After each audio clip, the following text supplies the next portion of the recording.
오늘 가르쳐주는 교훈의 말씀은 행복과 재산에 대해서 당시에도 아마 이 행복의 기준이 재물과 많은 연관이 있었던 것 같습니다. 그래서 재물이 많은 사람, 재산이 많은 사람은 행복한 사람이라는 어느 정도의 기준이 있었던 것 같아요.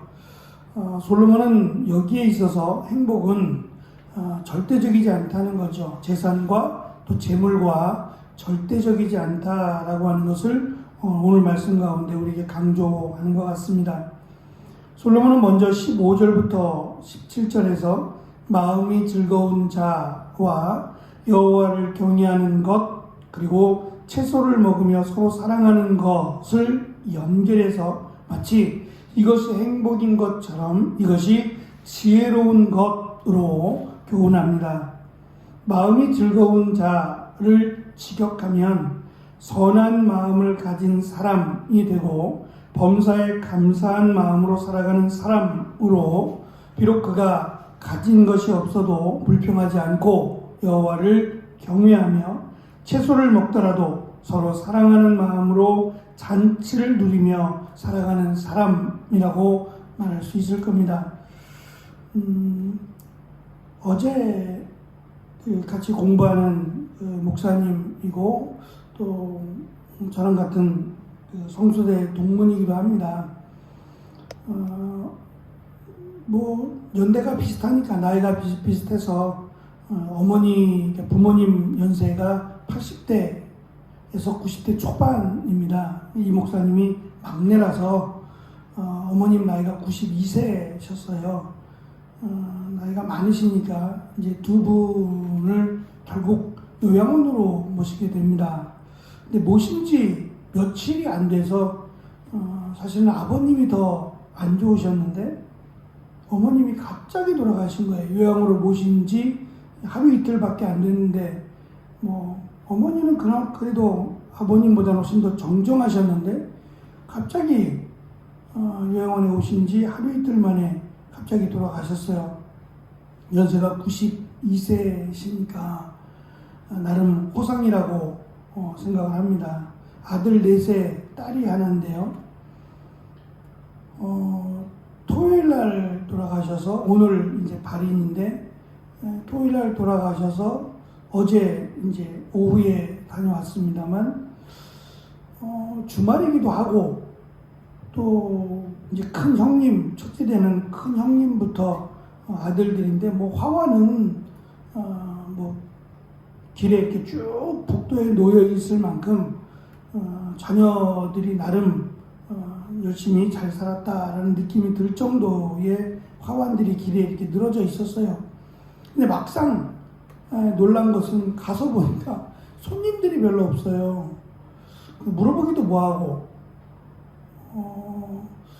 저녁 시간 조금 전이었는데 이제 어제가 마지막 문상할 수 있는 마지막 날이잖아요. 오늘 이제 새벽같이 발인을 하니까 토요일 날은 왔다 갔다 하기가 아무래도 예배 준비하기가 불편해서 주일날 가야겠다, 주일날 오후에 가야겠다라고 생각을 했는데 저랑 같은 생각을 많이 했을 거란 말입니다. 갑자기 연락을 받은 거니까 토요일날 가기에는 아무래도 좀 부담스러우신 분들은 거의 이제 주일날 오후에 많이들 오시겠구나라고 생각을 했는데 의외로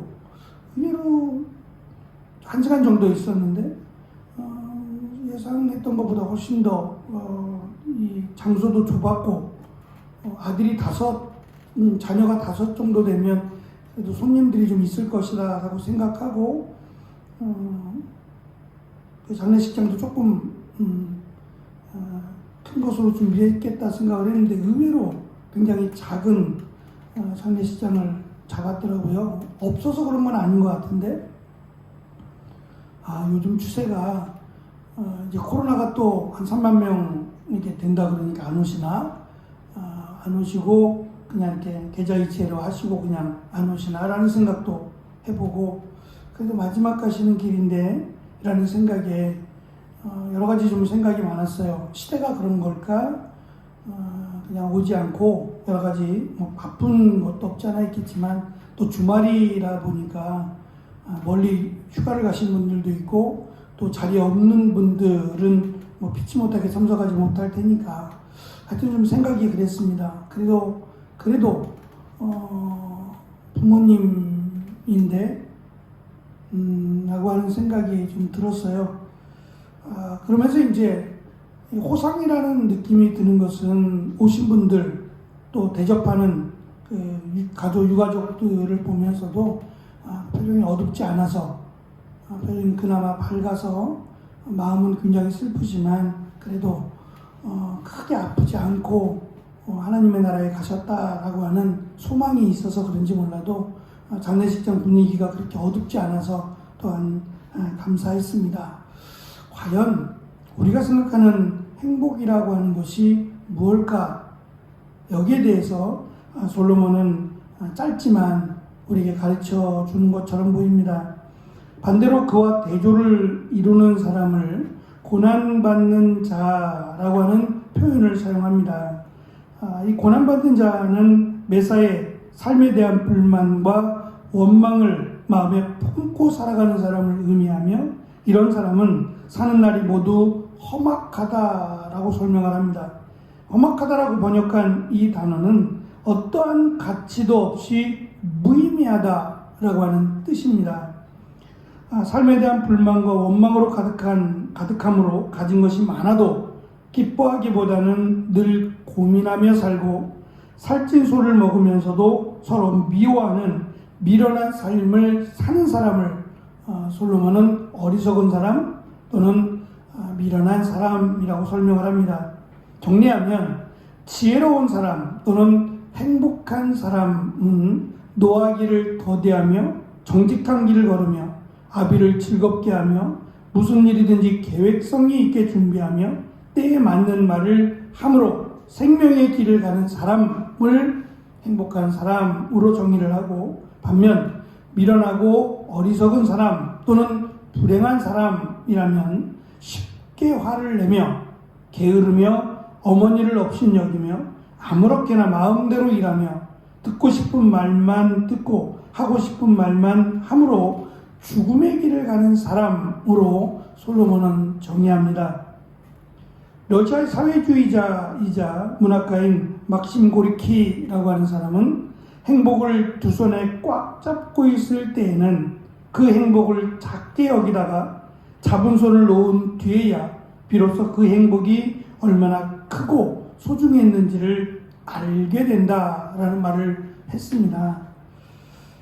행복이란 항상 분에 넘치는 것이기 때문에 행복을 잃는 것은 쉬운 일이다 라는 말을 까미라고 하는 작가도 말을 했는데요.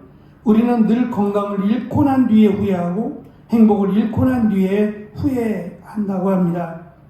하지만 이 뒤늦게 후회한다고 달라지는 것은 없지요. 작은 행복도 소중하게 여기고 늘 감사하고 살아야 되는 이유이기도 합니다. 행복의 비결은 작은 일에 감사하는 것이라고 말합니다. 작은 감사가 모여서 큰 행복을 만들기 때문이죠. 솔로몬은 행복을 쫓아가기보다는 행복을 누리며 살아가기를 강조하는 것으로 봤습니다.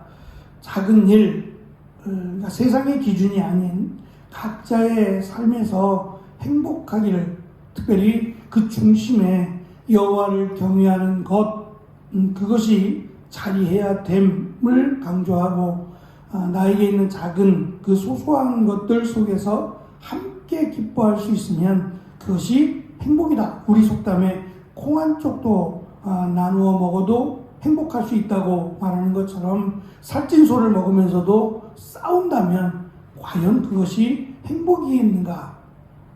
결코 행복하지 않는다라는 것을 강조하므로 나에게 주어진 삶 속에서 행복함을 찾고 그 행복을 유지하고 지킬 수 있다면, 특별히 믿음의 가정으로 하나님을 섬기며 하나님 앞에 하나된 공동체를 이룬다면 그것이야말로 가장 큰 행복이 아니겠는가라고 하는 교훈을 우리에게 안겨줍니다. 이 교훈처럼 행복한 가정, 행복한 삶은 멀리 있는 것이 아니라 그리스도 안에서 하나님 안에 있다라고 하는 사실을 기억하고 그 행복이 가정 안에 또 그 가정의 구성원들 간에 함께 행복을 공유할 수 있고 그 행복을 누릴 수 있는 귀하고 복된 우리 가정들이 되어지기를 축원합니다. 기도하겠습니다.